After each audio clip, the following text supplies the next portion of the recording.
ये जो सरकार की स्कीम है इसका नाम है महात्मा गांधी ग्रामीण आवास योजना एक्सटेंशन।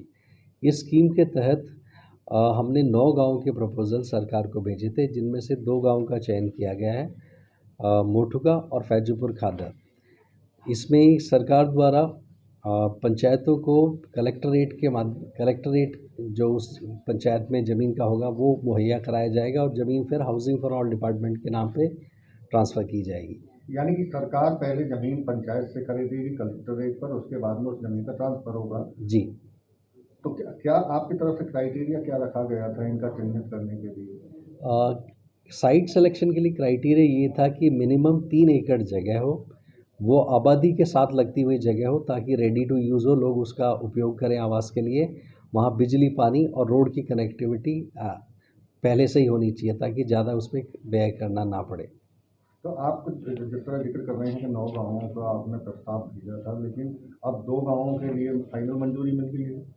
जी, अब इन 2 गाँव के लिए हमें निर्देश आए हैं कि हम इसके लिए एक कमेटी कंस्टिट्यूट की गई है, जिसके चेयरपर्सन सीनियर टाउन प्लानर होंगे और जिसमें district town planner, concern BDO यानी बीडीओ तिगाँव और एसडीओ तिगाँव मेंबर होंगे। ये लोग इन बस्तियों के लिए लेआउट फाइनल करेंगे और सरकार की सेवा में 7 दिन के भीतर भेजेंगे।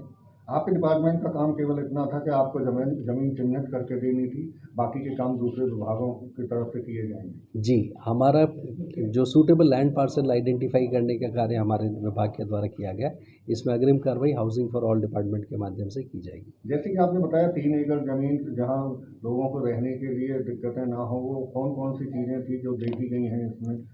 हमने ये देखा कि वो सबसे पहले तो आबादी के पास हो। यदि कोई साइट दूर दे दी जाती है तो फिर लोग वहाँ डिस्करेज होते हैं, आने जाने में लोगों को असुविधा होती है। फिर हमें ये भी हिदायत थी कि वहाँ आवागमन के लिए पहले से ही कोई रेवेन्यू रास्ता हो और प्रेफरेबली 3 क्रम का हो। तो हमने ये जो साइट आइडेंटिफाई करते टाइम ये विशेष ध्यान रखा है। दूसरा कि वहाँ कोई लो लाइंग एरिया ना हो, डिस्प्यूट से फ्री हो, कोई कोर्ट केस ना हो, कोई एंक्रोचमेंट ना हो, हाई टेंशन वायर ना हो। तो ये सभी हिदायतों की पालना करते हुए उपयुक्त ज़मीन की तलाश की गई थी। कब तक योजना को सिरे चढ़ाया जा सकेगा? कुछ जानकारी आई हो कि कब इनको अलॉट करने हैं? संभवतः 26 जनवरी के आसपास तक ये शायद अलॉटमेंट वगैरह या इस स्कीम के बारे में फिर दिशा निर्देश आ जाएंगे।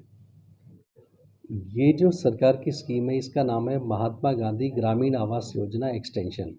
इस स्कीम के तहत हमने 9 गाँव के प्रपोज़ल सरकार को भेजे थे, जिनमें से 2 गाँव का चयन किया गया है, मोठुका और फैजूपुर खादर। इसमें सरकार द्वारा पंचायतों को कलेक्टरेट जो उस पंचायत में ज़मीन का होगा वो मुहैया कराया जाएगा और ज़मीन फिर हाउसिंग फॉर ऑल डिपार्टमेंट के नाम पे ट्रांसफ़र की जाएगी। यानी कि सरकार पहले जमीन पंचायत से खरीदेगी कलेक्टरेट पर, उसके बाद में उस जमीन का ट्रांसफर होगा। जी। तो क्या आपकी तरफ से क्राइटेरिया क्या रखा गया था इनका चिन्हित करने के लिए? साइट सिलेक्शन के लिए क्राइटेरिया ये था कि मिनिमम 3 एकड़ जगह हो, वो आबादी के साथ लगती हुई जगह हो ताकि रेडी टू यूज़ हो, लोग उसका उपयोग करें आवास के लिए। वहाँ बिजली, पानी और रोड की कनेक्टिविटी पहले से ही होनी चाहिए ताकि ज़्यादा उसमें व्यय करना ना पड़े। तो आप जिस तरह जिक्र कर रहे हैं कि 9 गाँवों का आपने प्रस्ताव भेजा था, लेकिन अब 2 गाँवों के लिए फाइनल मंजूरी मिल गई है। जी, अब इन 2 गाँव के लिए हमें निर्देश आए हैं कि हम इसके लिए एक कमेटी कंस्टिट्यूट की गई है, जिसके चेयरपर्सन सीनियर टाउन प्लानर होंगे और जिसमें district town planner, concern BDO यानी बीडीओ तिगाँव और एसडीओ तिगाँव मेंबर होंगे।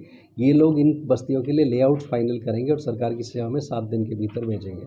आपके डिपार्टमेंट का काम केवल इतना था कि आपको जमीन चिन्हित करके देनी थी, बाकी के काम दूसरे विभागों की तरफ से किए जाएंगे। जी, हमारा जो सूटेबल लैंड पार्सल आइडेंटिफाई करने का कार्य हमारे विभाग के द्वारा किया गया, इसमें अग्रिम कार्रवाई हाउसिंग फॉर ऑल डिपार्टमेंट के माध्यम से की जाएगी। जैसे कि आपने बताया 3 एकड़ जमीन जहां लोगों को रहने के लिए दिक्कतें ना हो, वो कौन कौन सी चीज़ें थी जो देखी गई हैं इसमें?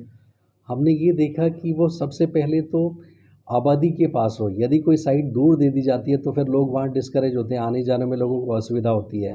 फिर हमें ये भी हिदायत थी कि वहाँ आवागमन के लिए पहले से ही कोई रेवेन्यू रास्ता हो और प्रेफरेबली 3 क्रम का हो। तो हमने ये जो साइट आइडेंटिफाई करते टाइम ये विशेष ध्यान रखा है। दूसरा कि वहाँ कोई लो लाइंग एरिया ना हो, डिस्प्यूट से फ्री हो, कोई कोर्ट केस ना हो, कोई एंक्रोचमेंट ना हो, हाई टेंशन वायर ना हो।